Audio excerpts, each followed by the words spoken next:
Non violence day.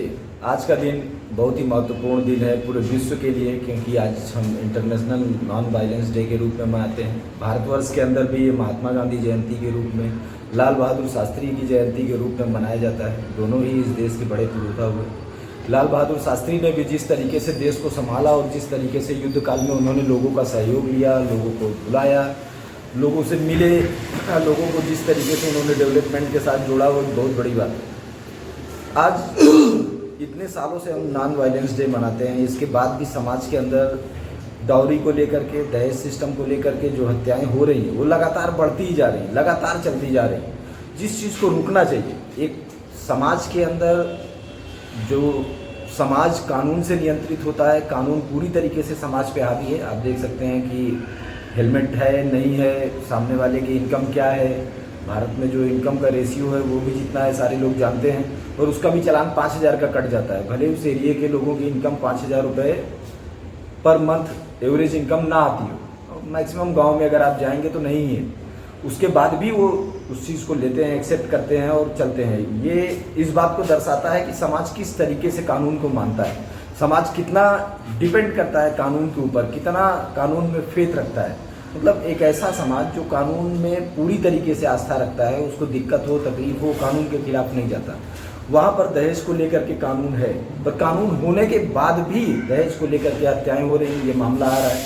सारा administration लगा हुआ है, भारी भरकम एडमिनिस्ट्रेशन लगा हुआ है, थाने हैं, एसडीएम है, कोर्ट है, कचहरी है, गवर्नमेंट दुनिया भर का एक्ट बना रखी है, फिर भी ये क्यों हो रहा है? इस चीज़ को रोकने के लिए आज इंटरनेशनल नॉन वायलेंस डे पर एक खास पहल करनी चाहिए। अब बहुत ज़्यादा जरूरी हो गया है कि इसको स्पेशली ट्रीट किया जाए और स्पेशली इस चीज़ को लेकर के इनकम टैक्स डिपार्टमेंट को इन्वॉल्व किया जाए। क्योंकि अगर हम देखें शहरों के अंदर अगर हम जाएं तो हम पाएंगे कि अगर किसी आदमी ने फ्लैट बेचा, 2 लाख कम में बेच दिया तो इनकम टैक्स का नोटिस आ जाता है, 2 लाख ज़्यादा में बेच दिया तो इनकम टैक्स नहीं भरे इसलिए नोटिस आ जाता है। जिस कंट्री के अंदर इतना एक्टिव है इनकम टैक्स, वहाँ पर लाखों लाखों करोड़ों रुपए का ट्रांजेक्शन हो रहा है, और डिपार्टमेंट क्यों इस चीज़ को संज्ञान नहीं ले, इतना मेहरबान क्यों है इनकम टैक्स डिपार्टमेंट? आखिर डाउरी सिस्टम पर इतना ज़्यादा मेहरबान क्यों है, ये बात समझ में नहीं आ रही है।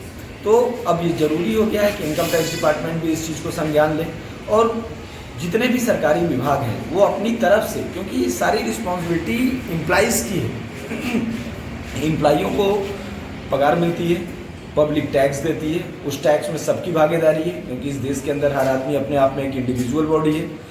तो ऐसी कंडीशन में जब टैक्स के पैसे में सभी की भागीदारी है, सभी लोग अपनी तरफ से अपना अपना टैक्स भरते हैं, उस सिचुएशन में एडमिनिस्ट्रेशन हर आदमी के लिए जिम्मेदार क्यों नहीं है? ये एडमिनिस्ट्रेशन की जवाबदेही क्यों नहीं है कि एडमिनिस्ट्रेशन इस बात को लेकर के पत्र लिखे और इस बात को लेकर के हलफनामा दाखिल करे कि उसकी जानकारी में किसी भी तरीके का दहेज सिस्टम नहीं चलाया गया, दहेज का लेन देन नहीं हुआ। अगर कुछ घटना आती है, बाद में कुछ होता है, तो उसकी जवाबदेही एम्प्लॉई की हो, ना कि लोगों की हो। एक देश जहाँ पर एम्प्लॉइयों को पगार दिया जा रहा है, जहाँ पर एम्प्लॉई रखे गए हैं, भारी भरकम तनख्वाह पे रखे गए हैं, पब्लिक भुखमरी पे है, पर एम्प्लॉई लाखों की गाड़ी में घूम रहे हैं, ये आलम है। और उसके बाद भी उनका काम जीरो आ रहा है। जीरो इसलिए आ रहा है कि किसी भी सेक्टर में इतना साल हो गया दहेज बंद नहीं हो रहा है, सारे डिपार्टमेंट हैं उसके बाद भी दहेज बंद नहीं हो रहा है, पूरा समाज बोल रहा है कि गलत चीज़ है फिर भी बंद नहीं हो रहा है, कानून बना है फिर भी बंद नहीं हो रहा है, और कोई भी महिला संगठन इस चीज़ को लेकर के आवाज़ नहीं उठा रहा है। अभी यूसीसी चल रहा था, उसमें भी इसको लेकर के क्रियान्वयन को लेकर के बात हुई कि चलो इस पर एक क्रियान्वयन किया जाए, इस तरीके से इसको डिज़ाइन किया जाए ताकि दहेज का जो सिस्टम है वो मिनिमम आ जाए। पर उसको लेकर के भी किसी महिला संगठन ने इस तरीके को कुछ खास कारगर आवाज़ नहीं उठाया, न तो कोई प्रस्ताव लेकर के कहीं पर गया। इस तरीके का कोई कारगर प्रस्ताव अपनी जानकारी में नहीं है, शायद किया भी हो। पर ये सबसे बड़ा चिंता का विषय है कि एक राष्ट्र जो चारों तरफ से दुश्मनों से घिरा हुआ है, उसमें समाज स्वयं को क्यों समाप्त कर रहा है? समाज लोगों का नाम है। आखिर जब वो नए बच्चे उस सोसाइटी से दूर हो जाएंगे तो क्या वो समाज जिंदा रहेगा? क्या वो सोसाइटी जिंदा रह पाएगी? नहीं रह पाएगी।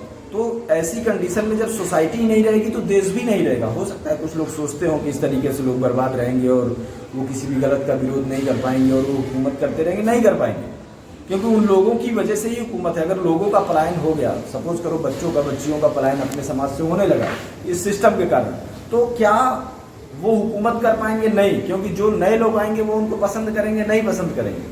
क्योंकि एक जगह जो इंसान सही होता है, अगर सपोज करो महाराष्ट्र का लीडरशिप सिस्टम अलग रहता है, तमिलनाडु का अलग रहता है, गोवा का अलग रहता है, गुजरात का अलग रहता है, यूपी का अलग रहता है, बिहार का अलग रहता है, उसी तरीके से अलग अलग समाज और अलग अलग सोच होती है। लोग देखने में एक जैसे होते हैं पर एक होते नहीं है। खून देखने में लाल ही होता है पर सबका ब्लड ग्रुप अलग होता है, डीएनए अलग होता है, सबका जो भी फंक्शन है, थिकनेस है, सब अलग अलग रहता है। देखने में एक जैसा होना और होना, अभी लीडरशिप को इस बात को समझने की ज़रूरत है कि अगर बच्चों का पलायन हुआ, अगर नई पीढ़ियों का पलायन हुआ, नई पीढ़ी ने अगर उनके ऊपर से विश्वास खोया, तो ये फिक्स है कि उनके लीडरशिप पर इसका डायरेक्ट फर्क जाएगा, ये श्योर है। क्योंकि जो आएगा वो या तो गड़बड़ होगा या तो सही होगा, वो दो में से कुछ भी हो, सही हो या गलत हो, पर वो वैसा नहीं होगा जैसे वो है।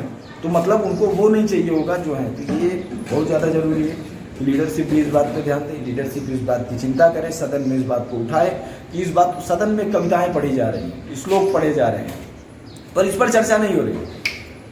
हमारे देश के अंदर राज्यसभा मतलब एक इम्पॉर्टेंट सभा, विधानसभा जो भी कानून बनाती है, पब्लिक पहले प्रस्ताव देती है कमेटी को, लॉ कमेटी प्रस्ताव भेजता है सदन के अंदर उस पर बहस होता है। बहस होकर के जब लोकसभा में बहस हो जाती है तो राज्यसभा में आखिरकार हो जाता है। राज्यसभा जब जिस चीज़ को पारित करता है वही चीज़ कानून बन जाती है। पर हमारे देश में देखने को आ रहा है कि आजकल राज्यसभा के अंदर लोग विषयों पे चर्चा ना करके उनको भारी भरकम पगार दिया जाता है, भारी भरकम सब कुछ दिया जाता है, वो कविताएं पढ़ रहे हैं।